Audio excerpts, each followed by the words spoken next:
ICOs. Get rich quick or lose everything? The truth about initial coin offerings. Hey there, crypto enthusiasts. Welcome back to Bitspools. Today, we're diving into the exciting and sometimes wild world of initial coin offerings, otherwise known as ICOs.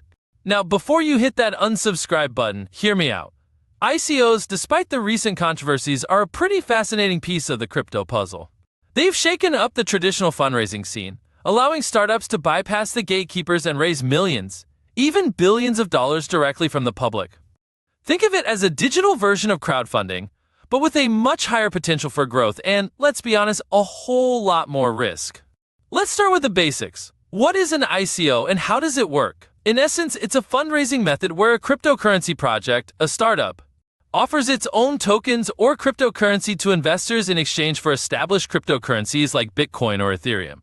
These tokens are typically sold at a discounted price, with the promise that they'll soar in value once the project takes off.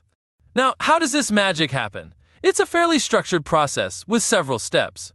Step 1. The dream team and the big idea.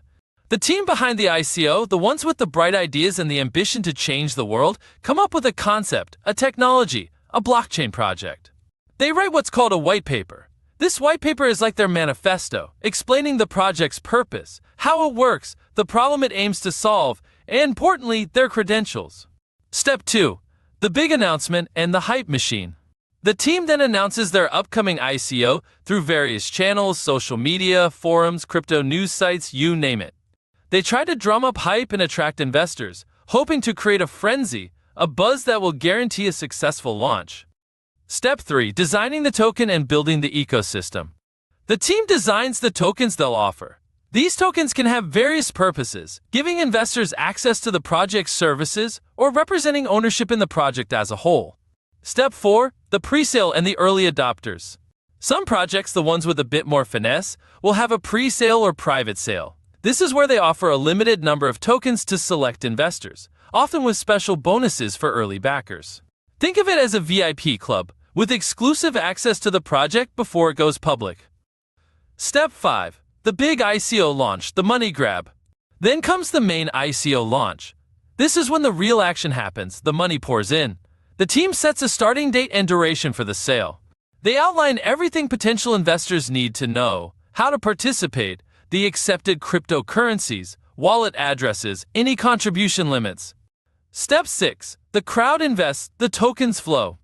Investors, the ones drawn in by the promise of the project and the potential for big gains, send their cryptocurrency, usually Bitcoin or Ethereum, to the provided wallet address. In return, they receive the project's tokens at a predetermined exchange rate. Step 7. The smart contract, the automated magic. Many ICOs use smart contracts on the blockchain. These contracts are like automated rules, ensuring transparency and automatically sending tokens to investors' wallets once the contributions are confirmed. It's a clean and efficient system, eliminating the need for any middlemen. Step 8. Listing on exchanges, trading begins. Once the ICO concludes, the team focuses on getting their tokens listed on cryptocurrency exchanges. This allows investors to trade those tokens for other cryptocurrencies, injecting liquidity into the market. Step 9. Building, developing, and delivering. Now, the team has the money from the ICO. They start developing and implementing their project based on the plan outlined in the white paper. This involves software development, infrastructure building, partnerships, and more. Step 10. Keeping the community informed, maintaining momentum. Throughout this process, the team engages with the community, providing updates and keeping investors informed about their progress. This helps build trust and keep the hype train running. Step 11. Launching the project, growing the ecosystem. Finally, when the project is ready, it's launched. Users can start using the project's products or services, and the project's ecosystem expands. Step 12. Ongoing development, reaching the goals. The team continues to engage with the community, providing updates and working towards achieving those goals outlined in the white paper. The project's success is ultimately measured by its adoption and impact. Now, ICOs weren't always as structured and streamlined as they are today. Their history is a fascinating journey, starting with the early days of Bitcoin. In 2013, Mastercoin, now called Omni, conducted the first ever ICO, raising over 5,000 Bitcoin, which was worth around $500,000 at the time. This was the first domino to fall, paving the way for other projects. But it was Ethereum's launch in 2014 that truly revolutionized the ICO scene.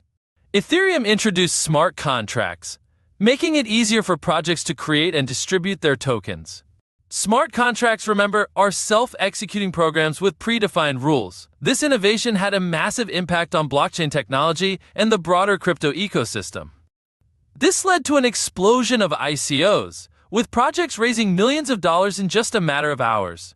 It was a wild time, a golden age, but it's important to remember that not everything was sunshine and rainbows. There was a dark side, a shady underbelly. Scams proliferated and the lack of regulation left investors vulnerable. Today, the ICO scene is more mature. While there's been a decline in the number of ICOs, it's not necessarily a bad thing. Why would you want to invest in an ICO? Well, it offers several benefits. Benefit number 1, potential for high returns. ICOs have the potential for significant returns. Think returns even more. Early investors in Ethereum saw their tokens skyrocket in value, turning small investments into life-changing fortunes. Benefit number 2, early access to revolutionary projects. ICOs offer a way to access early-stage investments, opportunities previously reserved for venture capitalists and accredited investors. It's a democratization of investments, allowing retail investors to get in on the ground floor and participate in the growth of the blockchain industry. Benefit number 3, diversification, expanding your horizons. ICOs can diversify your investment portfolio. Cryptocurrencies and blockchain technology are unique asset classes, not correlated with traditional financial markets.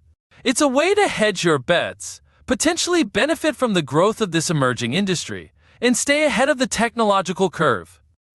Now, before you jump headfirst into an ICO, let's talk about the risks, the downsides that you should be aware of. Risk number 1, the Wild West of crypto. One of the biggest risks is the lack of regulation in the ICO space. Unlike traditional financial markets, ICOs are not subject to the same level of oversight. This means investors may not have the same level of protection and recourse in case of fraud or misconduct. Risk number 2, the roller coaster ride, the volatility. Cryptocurrencies are volatile, fluctuating wildly in value. An ICO's token price can swing dramatically within hours or even days. You could lose a substantial portion of your investment if you're not prepared for these price swings. Risk number 3, the shady characters, the scams. And of course, there's the risk of scams. The lack of regulation has made the ICO space a breeding ground for fraudulent projects. You need to be extremely cautious, do your due diligence, and never invest more than you can afford to lose. Now, let's talk about how to research and evaluate ICOs. This is crucial for making informed investment decisions. Factor number 1, the team behind the dream. First, evaluate the project team. Look for individuals with relevant experience and a track record of successful projects. You wouldn't invest in a tech startup without checking out the founder's resume, would you? Factor number 2, the technology and its use case. Is the technology innovative? Does it solve a real-world problem? Is it scalable? Remember, just because something looks shiny doesn't mean people will part with money to use it. Factor number 3, the white paper, the blueprint for success. Read the project's white paper. It should clearly explain the goals, technology, and token distribution. Look for a clear, well-thought-out plan that goes into adequate detail where necessary. Factor number 4, the roadmap, the timeline for achievement.